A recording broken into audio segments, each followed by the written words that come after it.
প্রতিদিন ঘুম থেকে উঠে ফোনের স্ক্রিনের দিকে তাকিয়ে কার রিপ্লাইয়ের অপেক্ষা করছেন ভাই? কার একটা মেসেজের জন্য নিজের পুরো দিনটা নষ্ট করছেন? যে মানুষটার পেছনে আপনি আপনার ক্যারিয়ার, পড়াশোনা আর মূল্যবান সময় কুরবানি দিচ্ছেন, সে কি সত্যি আপনার এই ত্যাগের মূল্য বুঝে? বাস্তবতা বড় কঠিন ভাই। আজ যার পেছনে ঘুরে আপনি নিজের জীবন ধ্বংস করছেন, কাল আপনার পকেট খালি হলে সে অন্য কারো দামি গাড়িতে চড়ে চলে যাবে।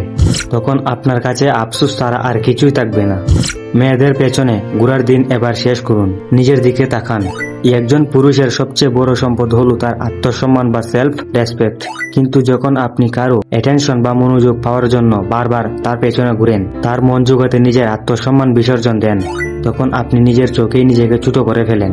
যে আপনাকে অবহেলা করছে তার কাছে নিজের গুরুত্ব ভিক্ষা করা বন্ধ করুন। নিজেকে এতটা সস্তা বানাবেন না যে কেউ আপনাকে নিয়ে খেলা করে চলে যাবে। পুরুষ মানুষের সৌন্দর্য তার চেহারা নয়, তার যোগ্যতা আর ব্যক্তিত্বে। তাই আজ থেকেই নিজের ফোকাস পরিবর্তন করুন। যে সময়টা আপনি চ্যাটিং বা অন্যের মন জয় করতে নষ্ট করতেন, সেই সময়টা নিজের ক্যারিয়ারে লাগান। জিমে যান, নিজের শরীর ফিট করুন, নতুন কোনো হাই টিকিট স্কিল শিখুন।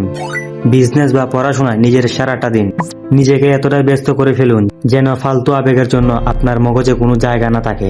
নিজের উপর কাজ করা শুরু করুন। নিজেকে এমন এক উচ্চমান জায়গায় নিয়ে যান যেখানে মানুষের পৌঁছতে আজীবন স্বপ্ন হয়ে দাঁড়াবে। একটা কথা সারা জীবন মনে রাখবেন, আপনি যদি প্রজাপতির পেছনে ছুটেন তবে আপনি তাকে কখনো ধরতে পারবেন না। কিন্তু আপনি যদি নিজের উঠোনে একটি সুন্দর বাগান তৈরি করেন, তবে হাজার হাজার প্রজাপতি এমনিতে আপনার বাগানে উড়ে আসবে। সফলতাও ঠিক তেমন। মেয়েদের পেছনে না ছুটে নিজের জীবনকে একটি সুন্দর বাগান হিসেবে গড়ে তুলুন। আপনি যখন আর্থিকভাবে স্বাধীন হবেন, যখন সমাজে আপনার একটি নাম থাকবে, তখন সম্মান এবং সঠিক মানুষ আপনার জীবনে এমনিতে আসবে। আজকের পর থেকে আর কোনো সস্তা আবেগ নয়, আর কোনো মানুষের পেছনে সময় নষ্ট নয়। আজ থেকে আপনার একমাত্র লক্ষ্য হবে নিজের একটি স্বপ্ন পূরণ করা, নিজের মা বাবার মুখে হাসি ফোটানো এবং নিজের একটি সাম্রাজ্য তৈরি করা। যারা আপনাকে আজ পাতা দিচ্ছে না, তারা যেন কাল আপনার সাথে 5 মিনিট কথা বলার জন্য অ্যাপয়েন্টমেন্ট নেয়। নিজেকে সেই যোগ্য করে তুলুন। উঠুন, আজও নিজের অলসতা ভেঙে কাজ করা শুরু করুন। সিংহের মতো বাঁচতে শিখুন। নিজের ভাগ্য নিজের হাতে গড়ুন। আর হ্যাঁ, ভিডিওটি ভালো লাগলে বাইকে সাবস্ক্রাইব করে রাখো আর পাশের বেল আইকনটি অন করে দাও। দেখা হচ্ছে নতুন কোনো ভিডিওতে।